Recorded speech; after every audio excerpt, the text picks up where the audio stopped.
Hey guys, alright, today we are back with another Sam O'Nella video. This time, really old video of his, where religious symbols come from. Obviously, the easiest one to answer, Christianity, and of course, the cross comes from crucifixion. Christ dying on a cross, Jesus dying on a cross. Deism is the Star of David. I actually don't know too much. I think I know where it comes from, but I'm not too certain. Islam is the crescent moon? The moon, right? The sun. Why am I forgetting? Anyways, we're just gonna go ahead and dive right into the video. For my sound isn't loud. Oops. Alright, let's go ahead and dive right.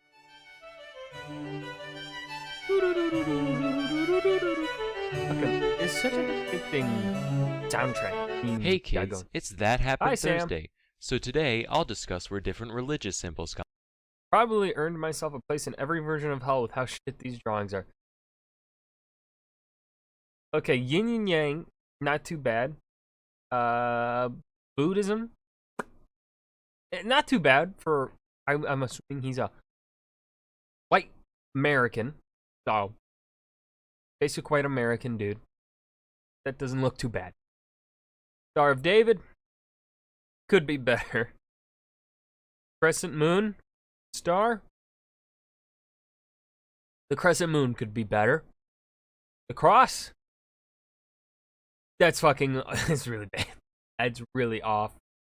I feel like I don't know. Maybe it's more off because of being of European descent. So you recognize the Christian cross.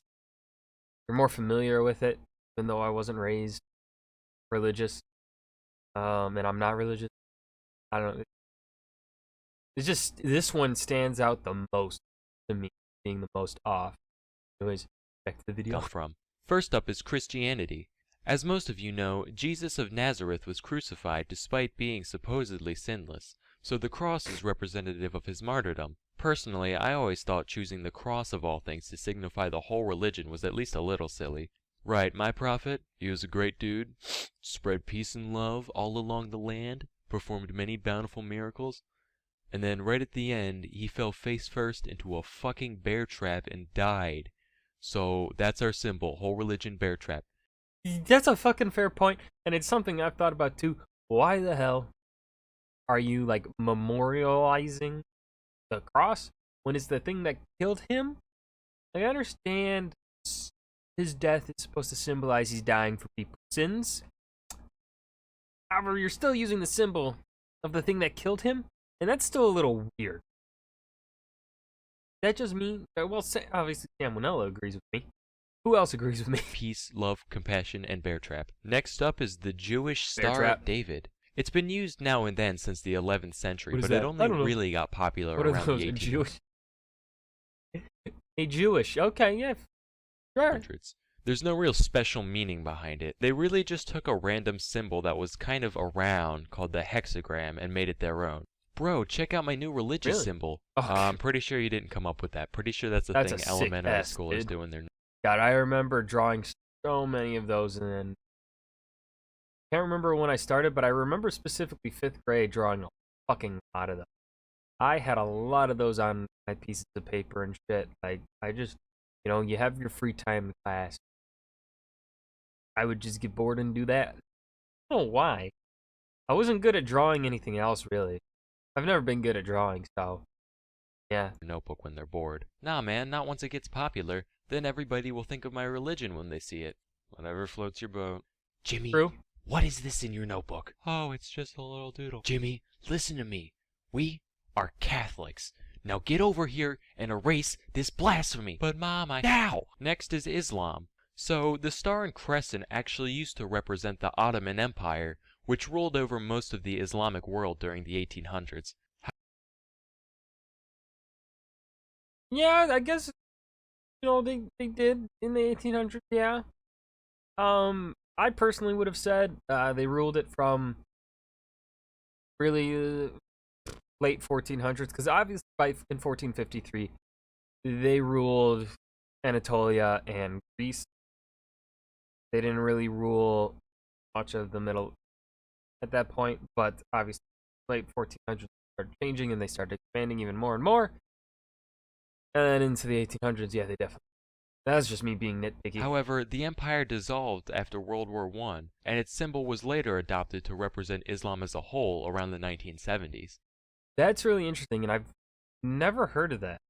I don't. It's just something, Islamic countries use the star and crescent. That's just how it is. That's just how it's kind of told, I guess.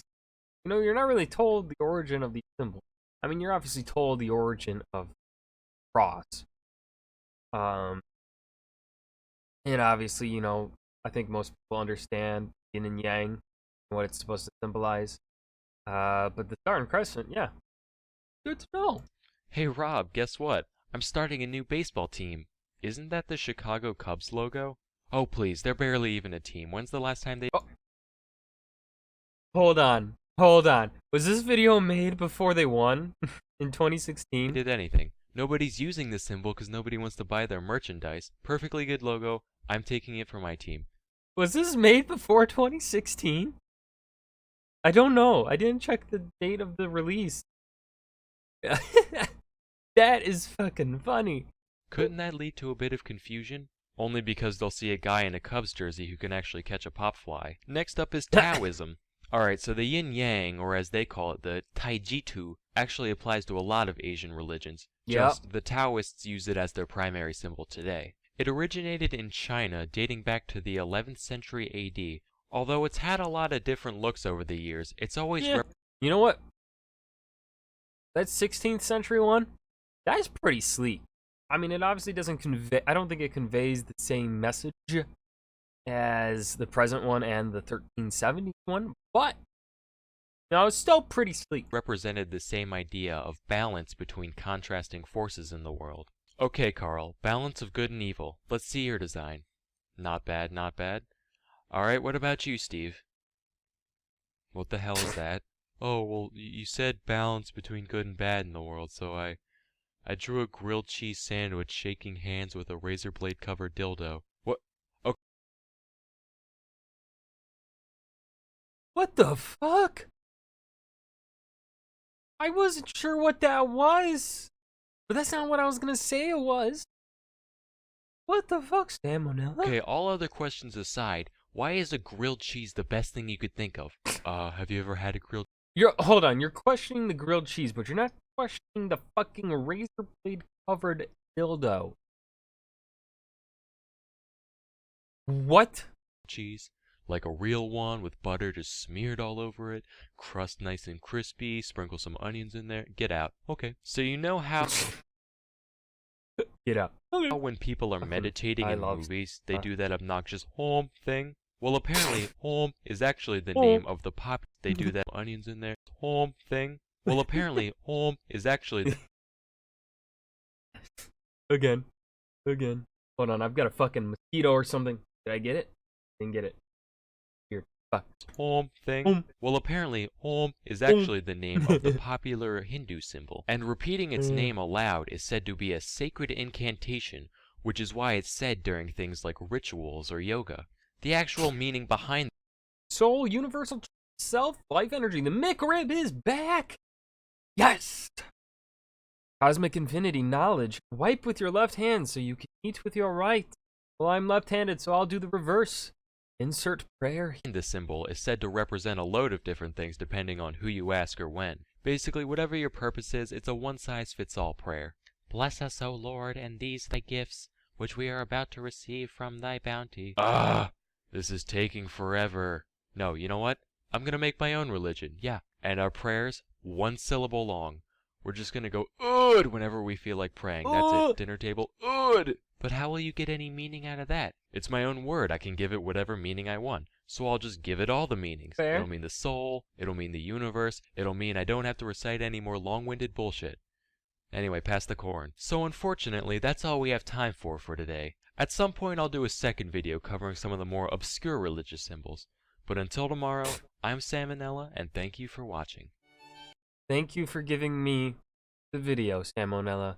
Well, many years ago. Yeah, that I said what I needed to say during the video. Salmonella is fucking weird. That's expected. I love him. Uh, this was where religious symbols come from. I hope you guys enjoyed. Remember to hit that like button and subscribe for more. I will see you guys next video. Peace.